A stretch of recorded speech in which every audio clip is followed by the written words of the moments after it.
Hi, and welcome. I'm going to give you a demonstration.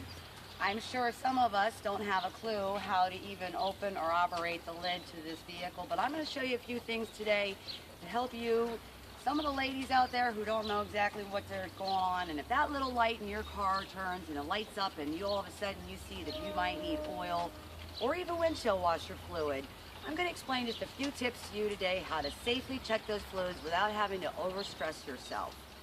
But to begin today, I would like to start with your owner's manual in your car. Now, your owner's manual in your car, as you can see today, we're working with a Ford Focus, and today I'm going to be able to open up and I'm going to go to the maintenance and specifications. Now, in the maintenance and specifications section, it's going to give you the basics of where the components in the car are, and what you're going to do is going to give you the exact kind of oil you're going to use, what windshield washer fluid we're going to be using today, and also it's going to give you how much to put in of each one. But the first thing I want to explain to you before we go through any of this is I want you to know that the most safest thing to do is to make sure that you pulled your car off the road and that you make sure that that car is cooled down. And I mean all the way cooled down, not just temporarily.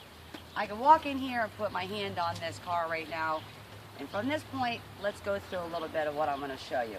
You want to come over here, cameraman? Now, the first thing I've got is just some extra old rags, and as you can see, I'm in some dirty clothes because this is not going to be a clean event. And some of you may not like that, but it's part of the job. So the first thing we're going to do today, this is going to be, we're going to look into the engine, and we're going to notice that there's going to be a few things that are highlighted. The car companies have kind of started doing that for us to make this a little simpler. Now we're going to start from the left and work our way to the right, and it's going to make it a little bit easier for you. That way we know what we're working with. So today we're going to look over here, and on top of this is this is our washer fluid. There's a little window and there's a little spray coming out. We're going to pop this lid and we're going to notice that, yep, we're on E. We don't have no washer fluid.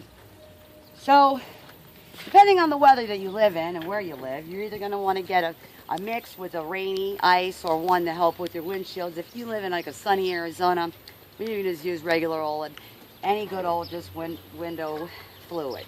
So I'm going to go ahead, if you give me a sec here, and I'm going to add this into the vehicle, and just nicely so. This strains over a little bit, it's not going to hurt nothing. I'm going to go ahead and go in there and just pour that all in there. You'll hear it going on into the reserve. And that's okay. Like I said, we were on E. We're going to fill her all the way up so we can see where we're driving. And with that coming to a top, should use about a whole jug, maybe down to a fourth of it before it's completely filled up. Most reserves are usually that big.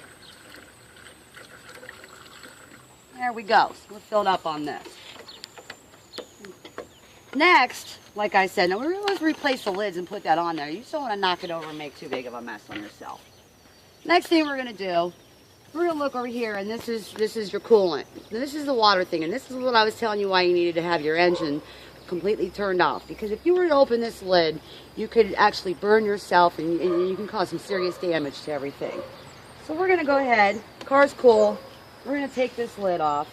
You're going to let the air come out of it. You're going to hear a little psst, and that's normal.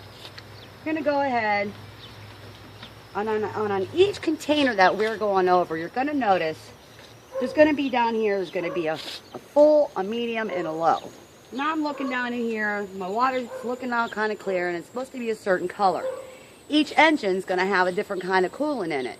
You're going to have a green mix or you're going to have an orange mix. Depending on what your specification is calling for your car, that's what you're going to look for. You're going to look for any debris or anything that are inside of it. You don't see anything and you got a good temperature level, you're fine. Now over here, power steering fluid. Like I said, each component has a high, medium, and low on it. You can look over here on the side of it, and the brake fluid is kind of a self-learner there. If you don't have brake fluid, you're not going to stop. My temperature gauge right here, the whole gauges are showing us right here that we're good with our brake fluid. So we're going to go ahead and skip on over here to the oil. With the oil, there's going to be a dipstick. Here's where this little cloth comes in. I want you to take it out once, wipe it, properly take it back, and just insert it in there. Then I want you to take it back out again. This is where we're going to read the marker. On the bottom of each marker, you're going to have a minimum, max, and you're going to have X's in the middle. I want that to read in the middle that you got a good amount of oil in there. When you're looking at the oil too, you're going to look for a consistency, a kind of a cleary, oily look. You don't want it to be black and dirty and muggy, because if it isn't, that's when you know you need an oil change. We're doing pretty good on the oil. We're just going to go ahead and put that back down. Now I'm going to go over here, and over here we're going to continue with the left or the right series as I explained to you. This is going to be my transmission. This is what makes the car shift. Kind of important too. We're going to go over here. We're going to take the same process. We're going to wipe this off. We're going to put this dipstick back in here. This is where we're going to be able to see where it is. Now, most technicians will tell you that this car needs to be running when you're checking this because the transmission fluid expands. In which it does, but for just this short video and to make sure I can show you all that, we're just going to take a generalized idea, feel what we got going on in here. So we're going to go ahead and look at this, and right now I'm at the max level, which means my car should be pretty well done, because if it was expanding, it would go down into the engine system and we would be at about a medium level. We want to keep it that way. So we're going to go over here, and over here, what the heck is that one? Oh, sorry. This one is your clutch, and this one I don't have a clutch. I don't have that. I have an automatic drive in my system, so we're okay with this for this compartment right here. So basically, what we're going to do now, this is over here. Just a few things for any of the ladies out there who don't have an idea. This is your battery compartment. Now, I don't want you putting your hands on the wires or anything like that. I just want you to take a quick overview and look. Now, with this battery, there is no corrosion. You're going to look for a white, crusty, different kind of look on there. And if you see that, then, you know, maybe you might want to take it and just have a look at your battery and see what the strength of it is. If you don't see any of that, you should be pretty decently well off, unless the car's just been sitting in a garage and you don't drive it. So, as we're going through these processes and these steps, the only reason I wanted to show you these is because you don't need to be scared of your car. I think everybody and anybody should be able to go out there and take a good look at what we got going underneath our own hoods. Saves us a little bit of money with the economy that's going on, and it helps us out to know that we don't need to really call and pick up the phone and ask anybody to do that. If there's any of the other questions that you guys would like to ask or that you need to know about how to change these fluids, sure, call your mechanic or call the dealership where you bought your vehicle.